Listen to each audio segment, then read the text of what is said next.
గోవింద గోవింద గోవింద గోవింద. నిత్య పూజలివివు నేరిచినను ప్రత్యక్షమైనట్టి పరమాత్మునికి నిత్య పూజలివివు.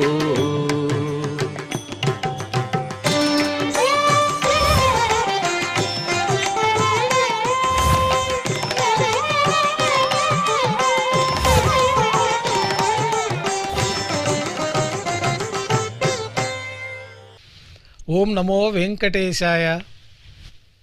ఈరోజు బుధవారము, శ్రీ క్రోధినామ సంవత్సరము, ఉత్తరాయణము, శిశిర ఋతువు, పాల్గొన మాసము, కృష్ణపక్షము, పంచమి తిథి, విశాఖ నక్షత్రము, మార్చి 19, 2028.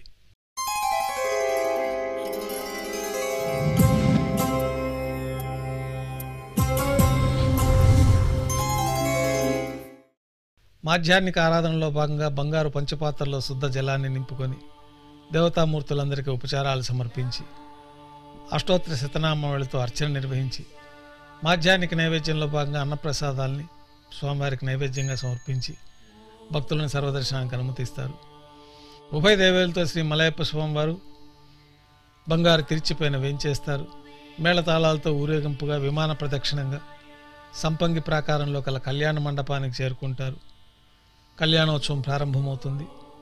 పుణ్యాహవచనము, అంకురార్పణ, రక్షాబంధనము, అగ్నిప్రతిష్ఠ, స్వామివార్లకి అమ్మవార్లకి కళ్యాణోత్సవం సందర్భంగా నూతన పట్టు వస్త్రాల సమర్పణ, మహాసంకల్ప పఠనం, కన్యాదానం, మాంగళ్యాల పూజ, మాంగళ్యాల ఆరాధన పూర్తయిన తర్వాత స్వామివారి తరఫున అమ్మవార్లకి మాంగళ్యాల సమర్పణ. ఈ సందర్భంగా స్వామివారికి అమ్మవార్లకి కర్పూర నీరాజనం, విశేషమైన హోమాలతో పూర్ణాహుతి పూర్తయిన తర్వాత మాలా పరివర్తనం అనే కార్యక్రమాన్ని నిర్వహించి ఉభయ దేవేరులను శ్రీవారి చెంతకు చేర్చి అక్షతారోపణం అనే వైదిక కార్యక్రమాన్ని నిర్వహించి కర్పూర నీరాజనము, నైవేద్యము, తిరిగి కర్పూర నీరాజనంతో కళ్యాణోత్సవం పూర్తి అవుతుంది.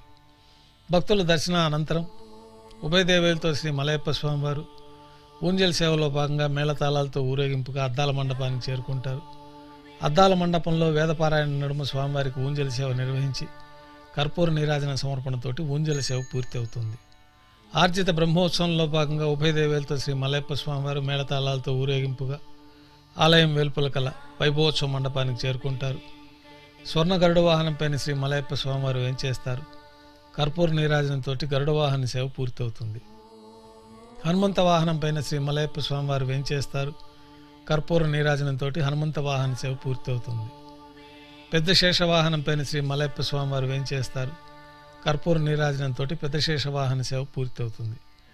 ఉభయ దేవేరులతో కలిపి శ్రీ మలయప్ప స్వామివారికి బంగారు తిరిచిపోయిన కర్పూర నీరాజన సమర్పణంతో ఆర్జిత బ్రహ్మోత్సవం పూర్తి అవుతుంది. సాయం సంధ్య వేళలో 1000 దీపాలతో అలంకరించబడి ఉన్న సహస్ర దీపాలంకరణ సేవ మండపానికి ఉభయ దేవేలతో శ్రీ మలయప్ప స్వామివారు చేరుకుంటారు.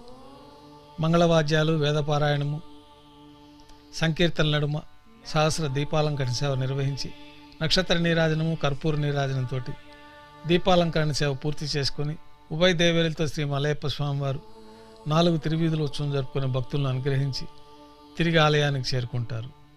ఆలయంలో స్వామివారికి నైవేద్యం పూర్తయిన తర్వాత గర్భాలయంలో వేంచేస్తారు. వెంటనే రాత్రి తోమాల సేవ ప్రారంభమవుతుంది. రాత్రి తోమాల సేవలో భాగంగా ఉదయం సమర్పించిన పుష్పమాలికలన్నీ సళ్లింపు చేసుకొని గర్భాలయాన్ని శుద్ధి చేసుకొని బంగారు పంచపాత్రలో శుద్ధ జలాన్ని నింపుకొని శ్రీవైకానస భగవత్ శాస్త్రోక్తమైన విధానంలో దేవతామూర్తులందరికీ ఉపచారాలు సమర్పించి కొత్త పుష్పమాలికలతో మూలమూర్తికి, ఉత్సవమూర్తులకి అలంకరణ జరిపి చతుర్వేద మంత్రాలతో మంత్రపుష్పాన్ని సమర్పించి నక్షత్ర నీరాజనము, కర్పూర నీరాజన సమర్పణతో రాత్రి తోమాల సేవ పూర్తి అవుతుంది. తులసీ దళములతో అష్టోత్తర శతనామార్చన నిర్వహించిన తర్వాత రాత్రి నైవేద్యంలో భాగంగా అన్నప్రసాదాలు, పన్యారాలు, దోశ, ఘంటానాదం మధ్య నైవేద్యంగా సమర్పించి తిరువీస నైవేద్యం పూర్తయిన తర్వాత భక్తులని సర్వదర్శనానికి అనుమతిస్తారు. కొద్ది విరామం తర్వాత ఏకాంత సేవలో భాగంగా రాత్రి సమర్పించిన పుష్పమాలికలన్నీ సళ్లింపు చేసుకుని గర్భాలయాన్ని శుద్ధి చేసుకుని బంగారు పంచపాత్రలో బ్రహ్మ తిరువారాధన కోసమే బంగారు బిందెలోని తీర్థాన్ని సమర్పణ గావించి ఏకాంత సేవలో భాగంగా కౌతుకభైరమైన శ్రీ భోగ శ్రీనివాసమూర్తి వారిని బంగారు పట్టు పాన్పు పైన వేంచేపు చేసి ఈ సందర్భంగా దారోష్ణమైన గోక్షీరము నవనీతము నైవేద్యంగా సమర్పించి జీడిపప్పు ద్రాక్ష బాదం పప్పు పండ్లు కలిపిన మిశ్రమాన్ని స్వామివారికి నైవేద్యంగా సమర్పించి కర్పూర నీరాజనంతో ఏకాంత సేవ పూర్తి అవుతుంది.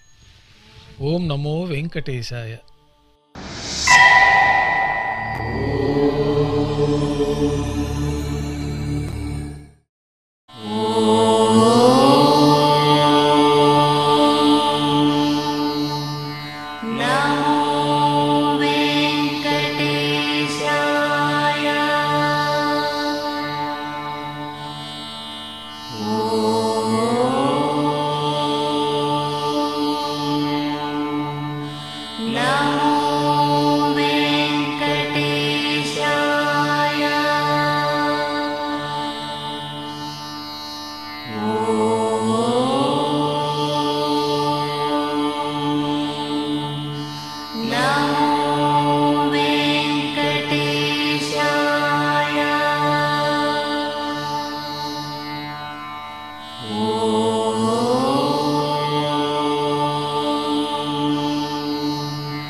ఓం నమో